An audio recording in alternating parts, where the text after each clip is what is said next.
Anyway, let's listen to what Kamala has to say. We're tuning in. I said she has no Riz yesterday, and many people yelled at me. Hopefully, this is her first campaign appearance. There's more people here than before. I think we've seen a lot of momentum for Kamala from young people, new people, just like specifically people that are excited that there's a new person on the ticket that's young. So we're going to be looking at that right now, and we're going to see if she can actually deliver. I don't have a lot of confidence considering, you know, I remember her 2019 campaign, but we'll see. You were being a little too hypercritical yesterday. No, I wasn't. Thank you, everyone. Thank you. Thank you. Good afternoon, Wisconsin. Good afternoon, everyone. Thank you. It is good to be back.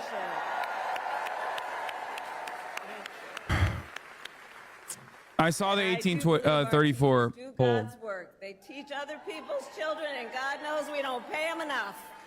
Let's thank Him. And it is so good to be here and be back with so many extraordinary leaders, including my friend, the great governor of Wisconsin, Tony Evers. He's here somewhere.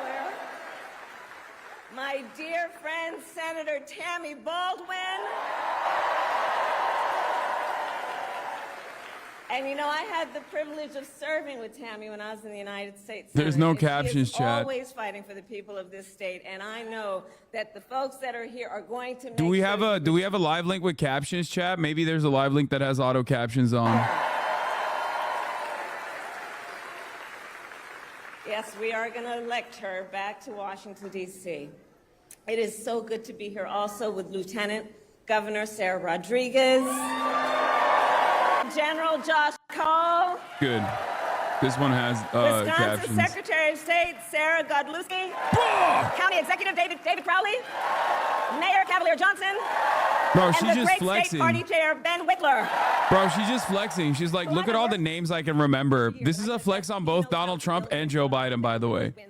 Like, no memes. She's basically flexing on both Joe Biden and Donald Trump right now by demonstrating that she's capable of reading and remembering people and reading names. As many of you know, our state campaign headquarters are in this city. Yes, and there's a reason for that. The path to the White House goes through Wisconsin. Yes, it does. And to win in Wisconsin, we are counting on you right here in Milwaukee. And you all helped us win in 2020. And in 2024, we will win again. Yes, we will. So, Milwaukee, I want to start by saying a few words, and I could really speak at length, but a few words about our incredible President Joe Biden.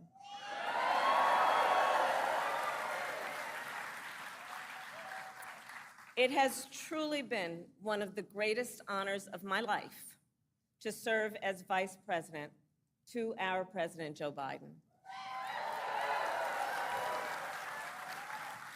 Joe's legacy of accomplishment over his entire career and over the past 3.5 years. All right, you're done glazing, Joe. No, wrap it up. Wrap this part up. We don't want to hear it. In one term, think about it.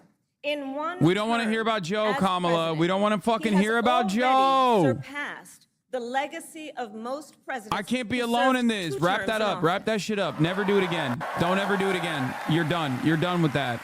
You're fucking so done with that. And I know we are all deeply, deeply grateful for his continuing service to our nation.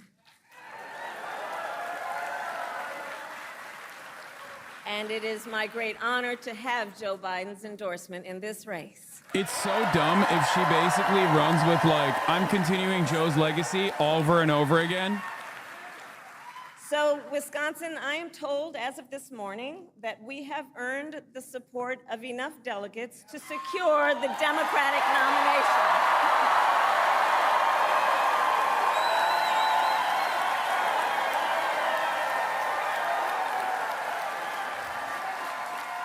And I am so very honored, and I pledge to you, I will spend the coming weeks continuing to unite our party so that we are ready to win in November.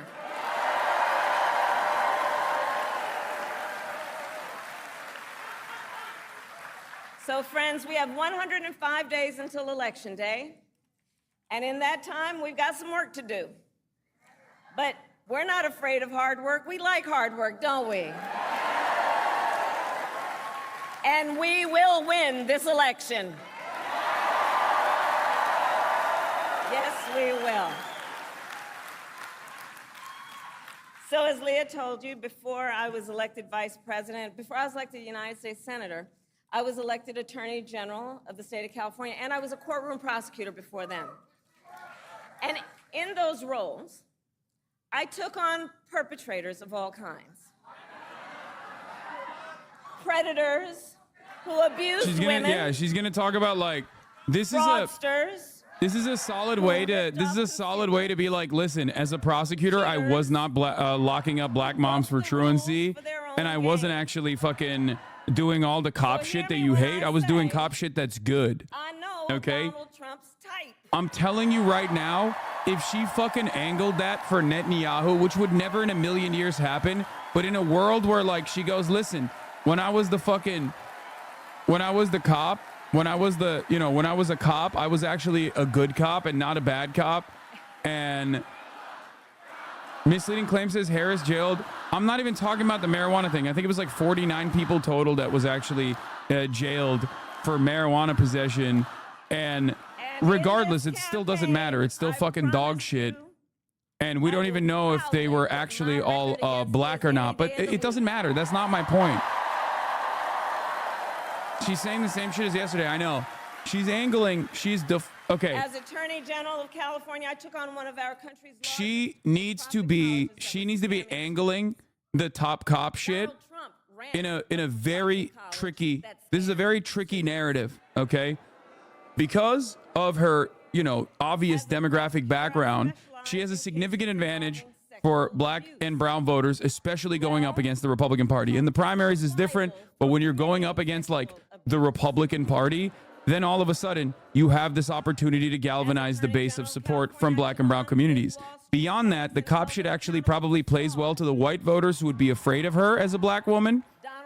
The +9 educated white men demographic that went back to Trump immediately after the Kamala announcement in the suburbs. That's an important fucking constituency, okay? That she is going to be able to win over by being like, I was a cop. I prosecuted fucking offenders, sex offenders, shit like that. So basically, that does a decent way to deflect the many different avenues of attack that are going to come against Kamala Harris, specifically as a top cop, okay? Because that's going to happen. Republicans are going to cynically talk about how she was a horrible prosecutor, she was a bad cop, all this shit, okay? And he is trading access in exchange for campaign contributions. A couple months ago, y'all saw that a couple months ago at Mar-a-Lago, he literally promised big oil companies, big oil lobbyists, he would do their bidding for $1 billion in campaign donations. On the other hand, we are running a people-powered campaign.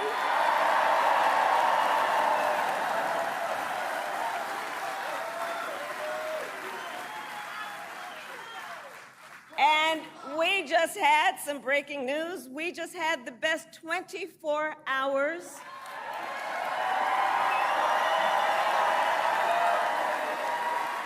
of grassroots fundraising in presidential campaign history. All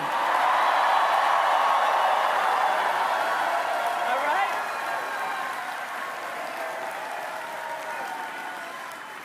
And because we are a people-powered campaign, that is how... No, you're saying grassroots in air quotes. 60% of the new donations that came through, 60% of the donations that came through Act Blue were first-time donors. And yes, the Act Blue donations are actually individual campaign contributions. So those are Rich people, poor people, doesn't matter. Those are actual individual donors. We're not talking about the PAC money. With the PAC money that she gets, it goes up to like 250 million or something with like the people that said that they're going to actually pay into the campaign. But the 80 million, the almost 80 million in donations come from individual donors. But to get ahead. There is a max cap of $2,700 on that front. Where no child So has no to matter grow how up in poverty. wealthy you are, when you're doing it through the Act Blue portal, Where those numbers are every maxing worker out at has the freedom 2.7. to That's join it. a union. Do you understand? So like even the wealthiest American, when they're every donating as an person individual has donor, affordable can only health donate $2,700. That's like the maximum. A Affordable lot of people don't know this though. childcare, and paid family leave. I love this. Okay, good. This is good. We believe in a future where every senior can retire with dignity. So all of this is to say, building up the middle class will be a defining goal of my presidency.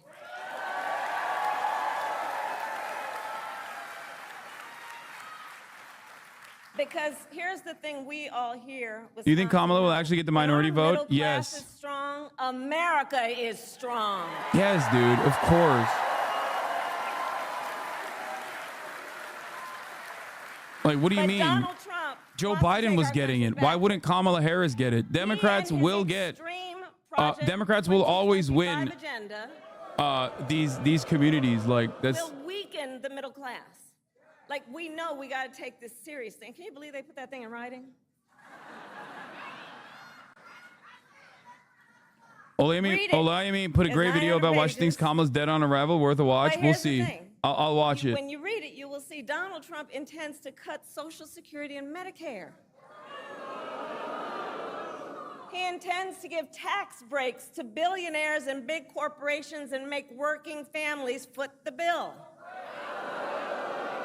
They intend to end the Affordable I just Care joined. Have you Act. said all that you want to say about Sonia? No. And I haven't take said us anything back about then that to yet. a I just time started when and Kamala went insurance live. We'll companies talk had about the that power later. To deny people with pre-existing conditions. Remember what that was like?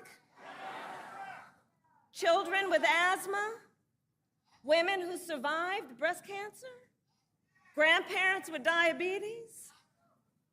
America has tried these failed economic policies before, but we are not going back. We are not going back. I will say, remember what I told you? I like Biden's message, but I hate the messenger We are not going back. because he was dead. So, like, it's still the same message, and the messenger is not dead, so it's objectively better. Having said that, And I'll tell you why we're not going back. it's still not there yet, but it's getting better. Ours is a fight for the future. And it is a fight for freedom. Generations of generations, and we have to remember this. Oh, The shoulders on which we stand, generations of Americans before us led the fight for freedom. And now, Wisconsin, the baton is in our hands.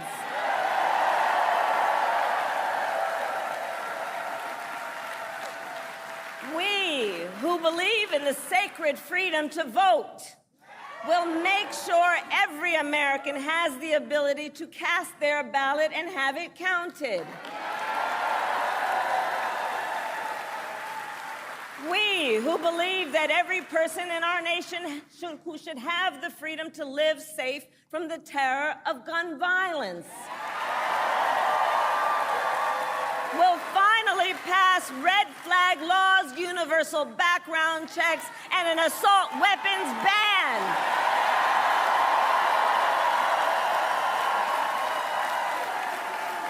Kamala doesn't read as a And boomer, we, Chad. She's who 59. believe in reproductive freedom, But she doesn't read as a boomer at all. She's very like youthful. will stop Donald Trump's extreme abortion bans because we trust women to make decisions about their own body Like, and not have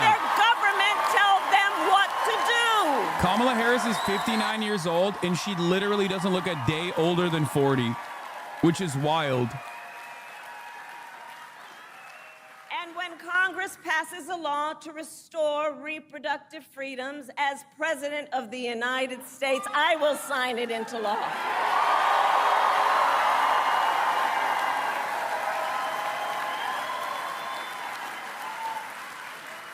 So, Wisconsin, ultimately in this election, we each face a question. What kind of country do we want to live in? A country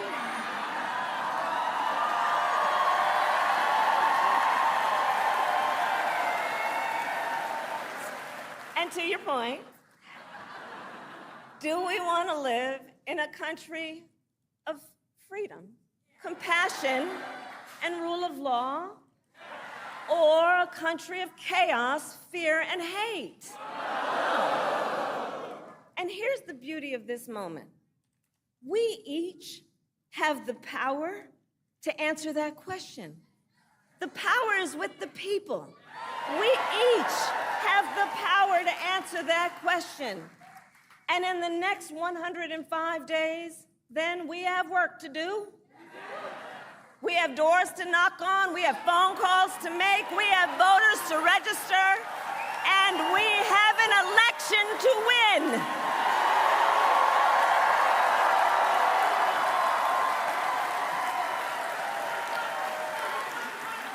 So, Wisconsin, today I ask you, are you ready to get to work? Do we believe in freedom? Do we believe in opportunity? Do we believe in the promise of America? And are we ready to fight for it? And when we fight, we win. God bless you. God bless the United States of America. Definitely a lot better than yesterday's speech. Definitely a lot better than yesterday's speech. You can see the energy reflected back in the crowd. Obviously, it's a little bit different than fucking a Wilmington office full of like sobbing campaign staffers that just found out that they most likely won't be able to secure their cushy position in the upcoming White House versus a crowd of people who are very excited to not have a corpse running. I will never forgive and I will never forget how much the fucking media tried to act like damn near every Democrat, almost every Democrat that's like under the age of 78 was not begging to replace the fucking ticket with anybody. Okay?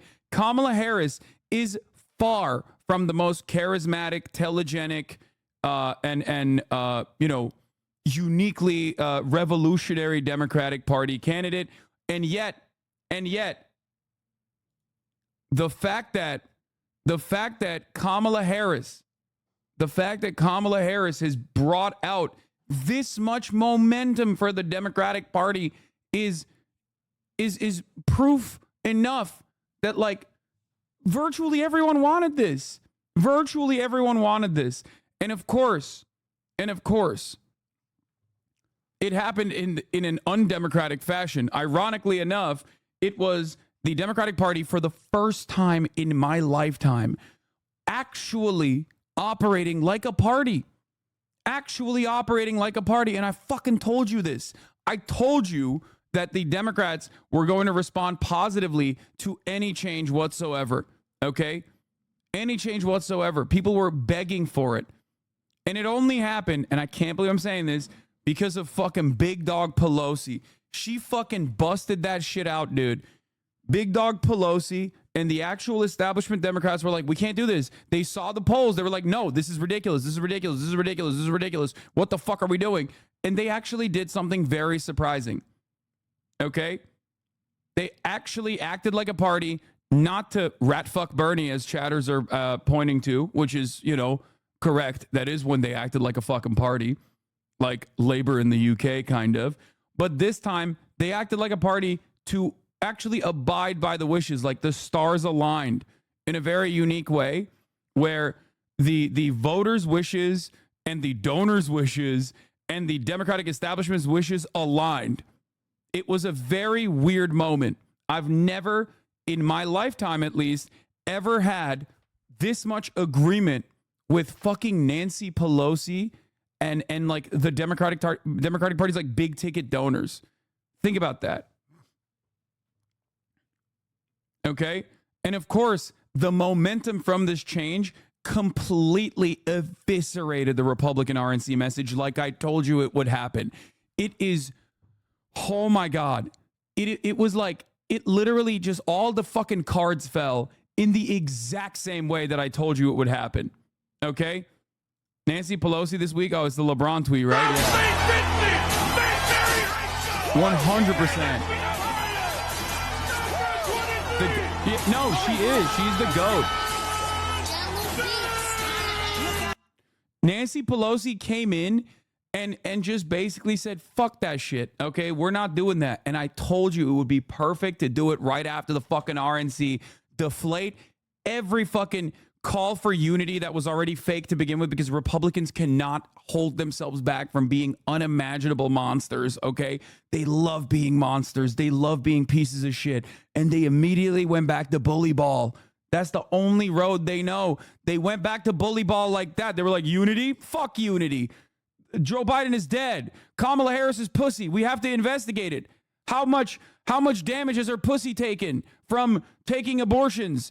Like, Mountain Dew makes you racist. I drink Mountain Dew, guys. Diet Mountain Dew. It's making me racist. Democrats call me racist because I drink Diet Mountain Dew. It's like, dude, what are you guys doing? They're fucking crying to the referee. They're crying to the referee every goddamn day. They're like, oh, you can't do this to us. You can't actually play ball. That's not allowed. You're supposed to be pathetic fucking losers, destined for L after L after L. What are we doing here? That was the reaction from the Republican Party. And it is wild to me. It is wild to me. Because what did you expect? You wanted this to happen. You didn't have a fucking contingency plan? That's what I say to the Republicans. You don't have a contingency plan? You demanded Joe Biden was demented. You demanded he drop out for literally 4 fucking years.